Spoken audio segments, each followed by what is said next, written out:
Back to Shibla's kitchen. അപ്പോൾ ഇന്ന് ഞാൻ വന്നിട്ടുള്ളത് നീർദോശയുടെയും അതേപോലെ നല്ല ടേസ്റ്റി ആയിട്ടുള്ള തേങ്ങാ ചമ്മന്തിയുടെയും റെസിപ്പി ആയിട്ടാണ്. ഈസി ആയിട്ട് ഉണ്ടാക്കാൻ പറ്റുന്ന ഒരു ബ്രേക്ക്ഫാസ്റ്റാണിത്. ഞങ്ങളുടെ കാസർഗോഡ് ഭാഗത്തൊക്കെ ഇത് കോമൺ ആണ് കേട്ടോ. എല്ലാവരുടെ വീട്ടിലും സാധാരണ രാവിലെ ഇത് തന്നെയാണ് ഉണ്ടാക്കുന്നത്. വളരെ ഈസി ആയിട്ട് പെട്ടെന്ന് തന്നെ നമുക്ക് ഉണ്ടാക്കിയെടുക്കാൻ പറ്റും. അപ്പോൾ എങ്ങനെയാണ് ഇത് ഉണ്ടാക്കുന്നതെന്ന് നമുക്ക് നോക്കിയാലോ. അപ്പം ഞാൻ ആദ്യം ദോശയാണ് തയ്യാറാക്കുന്നത്. അതിനായിട്ട് ഞാൻ 2 കപ്പ് പച്ചരി ഒരു 5 മണിക്കൂർ വെള്ളത്തിൽ കുതിർത്ത് വെച്ചിട്ട് നന്നായിട്ട് കഴുകി വൃത്തിയാക്കി എടുത്തിട്ടുണ്ട്. പിന്നെ ഒരു 1/4 കപ്പ് തേങ്ങ ചിരകിയത് എടുത്തിട്ടുണ്ട്. പിന്നെ ഒരു 1/2 കപ്പ് ചോറ് കൂടി എടുത്തിട്ടുണ്ട്. 1/2 കപ്പ് ചോറും 1/4 കപ്പ് തേങ്ങയാണ് ഞാൻ എടുത്തിട്ടുള്ളത്.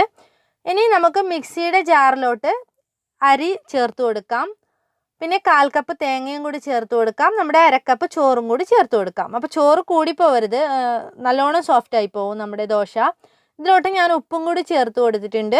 ഇനി അരിയാൻ ആവശ്യമായിട്ടുള്ള വെള്ളം ചേർത്ത് കൊടുക്കാം. വെള്ളം കൂടുതൽ കൂടിപ്പോയാൽ നന്നായിട്ട് അരഞ്ഞു കിട്ടില്ല. അപ്പോൾ ഇത്രയും വെള്ളം ചേർത്ത് കൊടുത്താൽ മതി കേട്ടോ. ഇത് നന്നായിട്ട് നല്ല മഷിപ്പരുവത്തിൽ അരച്ചെടുക്കുക. ഇപ്പം നന്നായിട്ട് തന്നെ ഞാൻ അരച്ചെടുത്തിട്ടുണ്ട്. തരികളൊന്നും ഇല്ലാണ്ട് തന്നെ അരച്ചെടുക്കുക കേട്ടോ. ഇനി ഇത് നമുക്കൊരു പാത്രത്തിലോട്ട് മാറ്റിയെടുക്കാം. അപ്പം നീർദോശയാണ് നമ്മൾ ചുട്ടെടുക്കുന്നത്. അപ്പോൾ അതിൻ്റെ കൺസിസ്റ്റൻസി തിക്കല്ല, നല്ല ലൂസായിട്ടാണ് ഇരിക്കുന്നത്. അപ്പോൾ നല്ല ലൂസാക്കി എടുക്കുക മാവ്. ഇതിൻ്റെ മാവ് നമ്മുടെ സാധാരണ ദോശ പോലത്തെ തിക്ക് മാവല്ല, നല്ലവണ്ണം ലൂസാക്കി തന്നെ എടുക്കുക. അത് ഈ ഒരു കൺസിസ്റ്റൻസിയിലാക്കി എടുക്കുക കേട്ടോ. എന്നാലേ നമുക്ക് ദോശക്കല്ലിലോട്ട് നന്നായിട്ട് ഇങ്ങനെ സ്പ്രെഡ് ചെയ്ത് കൊടുക്കാൻ പറ്റത്തുള്ളൂ. ഇപ്പം ഞാനിവിടെ ദോശക്കല്ല് വെച്ചിട്ട് നന്നായിട്ട് ചൂടാക്കി എടുത്തിട്ടുണ്ട്. ഇനി ഇതിലോട്ട് നമുക്ക് ഓയിൽ സ്പ്രെഡ് ചെയ്ത് കൊടുക്കാം. ഏത് ഓയിലായാലും മതി, നന്നായിട്ടൊന്ന് തേച്ച് കൊടുക്കുക കേട്ടോ. ഇനി ഈ മാവ് നന്നായിട്ടൊന്ന് ഇളക്കുക. ഇളക്കിയതിന് ശേഷം ഇതുപോലെ ഇങ്ങനെ എല്ലായിടത്തേക്കും തേവി കൊടുക്കുക. എല്ലായിടത്തേക്കും ഒന്ന് സ്പ്രെഡ് ചെയ്ത് കൊടുക്കുക. ഇങ്ങനെ ഒഴിച്ചിട്ട് ചുറ്റിച്ചെടുക്കുക അല്ല ചെയ്യുന്നത്, എല്ലായിടത്തേക്കും ഇങ്ങനെ തവി വെച്ചിട്ട് സ്പ്രെഡ് ചെയ്യാണ് ചെയ്യുന്നത്. എന്നിട്ട് നമുക്ക് മൂടി വെക്കാം. മൂടി വെച്ചിട്ട് ഒരു 30 സെക്കൻഡ് ഹൈ ഫ്ലെയിമിലും അതേപോലെ 30 സെക്കൻഡ് ലോ ഫ്ലെയിമിലും വെച്ചാൽ മതി. 1 മിനിറ്റ്, കറക്റ്റ് 1 മിനിറ്റ് അകം തന്നെ ഇത് വെന്ത് വന്നോളും. അപ്പോൾ 30 സെക്കൻഡ് ഹൈ ഫ്ലെയിമിലും 30 സെക്കൻഡ് ലോ ഫ്ലെയിമിലും എന്ന പോലെ വെക്കുക. ഇപ്പോൾ 1 മിനിറ്റ് ആയിട്ടുണ്ട്. നമ്മുടെ നീർദോശ ഇവിടെ റെഡി ആയിട്ടുണ്ട്. നല്ല തിന്നായിട്ടുള്ള ദോശയാണിത്. നല്ല സോഫ്റ്റുമാണ് കഴിക്കാൻ വേണ്ടിയിട്ട്. കണ്ടില്ലേ, നല്ല തിന്നാണ്.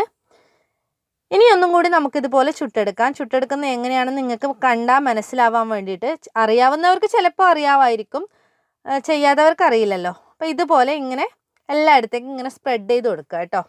എണ്ണ തടവണം മുമ്പ്, നമ്മൾ ദോശ ചുട്ടെടുക്കുന്നതിന് മുമ്പായിട്ട് എണ്ണ തടവണം. എന്നിട്ട് 30 സെക്കൻഡ് ഹൈ ഫ്ലെയിമിലും 30 സെക്കൻഡ് ലോ ഫ്ലെയിമിലും എന്ന പോലെ വെച്ചാൽ മതി. അപ്പോൾ കറക്റ്റായിട്ട് നമുക്ക് തന്നെ കിട്ടും. കണ്ടില്ലേ, ഇപ്പോൾ 1 മിനിറ്റ് ആയിട്ടുണ്ട്. നല്ല നീർദോശ ഇവിടെ റെഡി ആയിട്ടുണ്ട്. ഇത് ശരിക്കും പറഞ്ഞാൽ കർണാടക റെസിപ്പിയാണ് കേട്ടോ. അപ്പോൾ നമ്മുടെ കാസർഗോഡ് കർണാടക അടുത്തായതുകൊണ്ട് കാസർഗോഡ് കോമൺ ആയിട്ട് എല്ലാവരും ചുട്ടെടുക്കുന്നതാണിത്.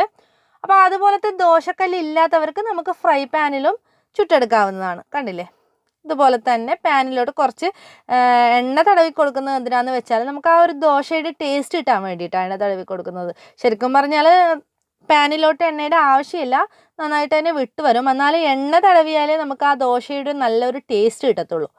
അപ്പോൾ ഈ പാനിൽ നമുക്കിതുപോലെ ചുട്ടെടുക്കാവുന്നതാണ് കേട്ടോ, ദോശക്കല്ലില്ലാത്തവർക്ക്. അപ്പോഴും നല്ല പെർഫെക്റ്റ് ആയിട്ട് തന്നെ കിട്ടും. നമുക്ക് ആ കറക്റ്റ് ഷേപ്പിൽ കിട്ടില്ലെന്നേ ഉള്ളൂ, പക്ഷേ ടേസ്റ്റിനൊന്നും ഒരു വ്യത്യാസവും ഉണ്ടാവില്ല. എന്നാലും ഒരു പടി മുമ്പിൽ നമ്മൾ ദോശക്കല്ലിൽ ചുട്ടെടുത്ത് തന്നെയാണ് കേട്ടോ. ടേസ്റ്റ് കുറവാണ് എന്നല്ല, എന്നാലും കുറച്ചൊരു ടേസ്റ്റ് മുൻപിട്ട് നിൽക്കുന്നത് ദോശക്കല്ലിൽ ചുട്ടെടുത്ത് തന്നെയാണ്. എന്നാലും ഇല്ലാത്തവർക്ക് പാനിൽ ട്രൈ ചെയ്ത് നോക്കാം. ഇനി നമുക്ക് ഇതിന് നല്ല കോമ്പിനേഷൻ ആയിട്ടുള്ള തേങ്ങാ ചമ്മന്തി റെഡിയാക്കുന്നത് എങ്ങനെയാണെന്ന് നോക്കാം. നമുക്ക് രാവിലെ കറിയൊന്നും ഇല്ലെങ്കിലും ഈ തേങ്ങാ ചമ്മന്തി വെച്ചിട്ട് ഈ നീർദോശ കഴിക്കാവുന്നതാണ്. നല്ല കോമ്പിനേഷനാണ് കേട്ടോ ഈ ദോശക്ക് ഈ ചമ്മന്തി. അപ്പോൾ അതിന് വേണ്ടിയിട്ട് ഞാനിവിടെ 1 കപ്പ് ചിരകിയ തേങ്ങ എടുത്തിട്ടുണ്ട്. അത് മിക്സിയുടെ ജാറിലോട്ട് ചേർത്ത് കൊടുക്കാം. അതേപോലെ 2 പച്ചമുളക് എടുത്തിട്ടുണ്ട്. ഒരു വലുതും ഒരു ചെറുതും പച്ചമുളക് എടുത്തിട്ടുണ്ട്. നല്ല എരിവുള്ളതാണെങ്കിൽ 1 മതി കേട്ടോ. എരിവില്ലാത്തതാണെങ്കിൽ നിങ്ങൾ 2 എടുത്തോ. അതേപോലെ 2 അല്ലി വെളുത്തുള്ളി എടുത്തിട്ടുണ്ട്. ഒരു ചെറിയ കഷ്ണം ഇഞ്ചി വളരെ ചെറുതേ ഞാൻ എടുത്തിട്ടുള്ളൂ. പിന്നെ ഒരു ചെറിയ കഷ്ണം വാളംപുളി എടുത്തിട്ടുണ്ട് ഞാൻ. ഒരു നെല്ലിക്ക വലിപ്പത്തിലുള്ളതല്ല, അതിനേക്കാളും കുറച്ച് കുറവ്. ഇനി ഇതിലോട്ട് നമുക്ക് ഉപ്പ് ചേർത്ത് കൊടുക്കാം. അപ്പോൾ പുളി കൂടിപ്പോയാലും ടേസ്റ്റ് കുറയും കേട്ടോ. അപ്പോൾ പുളി കൂടാതെ ശ്രദ്ധിക്കുക. ഇതിലോട്ട് കുറച്ച് വെള്ളം ഒഴിച്ചു കൊടുത്തിട്ട് നമുക്ക് നന്നായിട്ട് അരച്ചെടുക്കാം. കുറച്ച് തരികളൊക്കെ വേണം, എന്നാലും അത്യാവശ്യം അരയും വേണം. അങ്ങനെ അരച്ചെടുക്കുക കേട്ടോ.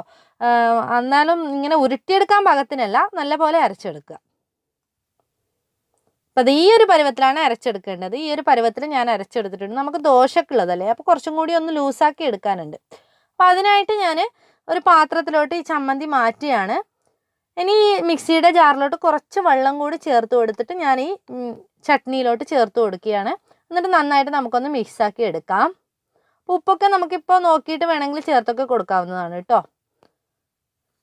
ഇപ്പോൾ ഈ ചമ്മന്തിയും കൂടി റെഡി ആയിട്ടുണ്ട്. ഇനി ഇതിലോട്ട് നമുക്ക് കടുകൊന്ന് പൊട്ടിച്ചെടുക്കണം. അതിനായിട്ട് ഞാനൊരു പാൻ അടുപ്പത്ത് വെച്ചിട്ടുണ്ട്. ഇതിലോട്ട് നമുക്കൊരു 2-3 ടീസ്പൂണ് വെളിച്ചെണ്ണ ചേർത്ത് കൊടുക്കാം. വെളിച്ചെണ്ണ ഇല്ലെങ്കിൽ സൺഫ്ലവർ ഓയിലായാലും മതി കേട്ടോ. അപ്പോൾ എണ്ണ നന്നായിട്ട് ചൂടാവുമ്പോൾ നമുക്കിതിലോട്ട് 1 ടീസ്പൂണ് കടുക് ഇട്ട് കൊടുക്കാം. കടുക് നന്നായിട്ട് തന്നെ ഒന്ന് പൊട്ടി വരട്ടെ. കടുക് നന്നായിട്ട് പൊട്ടി വന്നിട്ടുണ്ട്. ഇനി ഇതിലോട്ട് നമുക്ക് 2 വറ്റൽമുളക് കട്ട് ചെയ്തത് ചേർത്ത് കൊടുക്കാം. ഈ സമയത്ത് കുറച്ച് കറിവേപ്പില ഉണ്ടെങ്കിൽ അതും കൂടി ചേർത്ത് കൊടുക്കാം കേട്ടോ. എൻ്റെ കയ്യിൽ കറിവേപ്പില ഇല്ലാത്തതുകൊണ്ടാണ് ഞാൻ ചേർത്ത് കൊടുക്കാത്തത്. ഇനി ഈ ചട്നിയിലോട്ട് നമുക്കിത് ഒഴിച്ചു കൊടുക്കാം. എന്നിട്ട് നന്നായിട്ടൊന്ന് മിക്സ് ചെയ്തെടുത്താൽ മതി. ഞാനിപ്പോൾ ഒരു ഫോട്ടോ എടുക്കാൻ വേണ്ടിയിട്ട് ഇപ്പം തന്നെ മിക്സ് ചെയ്ത് കൊടുക്കുന്നില്ല. അപ്പോൾ നിങ്ങളിപ്പോൾ തന്നെ ഒന്ന് മിക്സ് ചെയ്ത് കൊടുത്തിട്ട് ആ മുളകിൻ്റെ ഉള്ളിലോട്ട് ആ എണ്ണയൊക്കെ പോയിട്ടുണ്ടല്ലോ, അതൊക്കെ ആ ചട്നിയിലോട്ട് ഇങ്ങനെ പിഴിഞ്ഞ് കഴിക്കാൻ നല്ല ടേസ്റ്റാണ്. അപ്പോൾ ഈ നീർദോശയിലായിട്ട് നല്ല കോമ്പിനേഷനാണ് ഈ ചട്നി.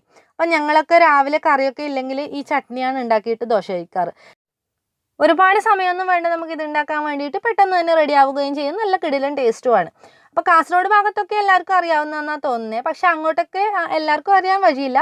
അപ്പോൾ അറിയാത്തവരൊക്കെ ഒന്ന് ട്രൈ ചെയ്ത് നോക്കിയിട്ട് ഫീഡ്ബാക്സ് ഒക്കെ അറിയിക്കണേ.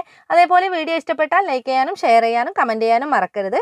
അതേപോലെ എൻ്റെ ചാനൽ സബ്സ്ക്രൈബ് ചെയ്യാത്തവരാണെങ്കിൽ സബ്സ്ക്രൈബ് കൂടി ഒന്ന് ചെയ്യണേ. താങ്ക്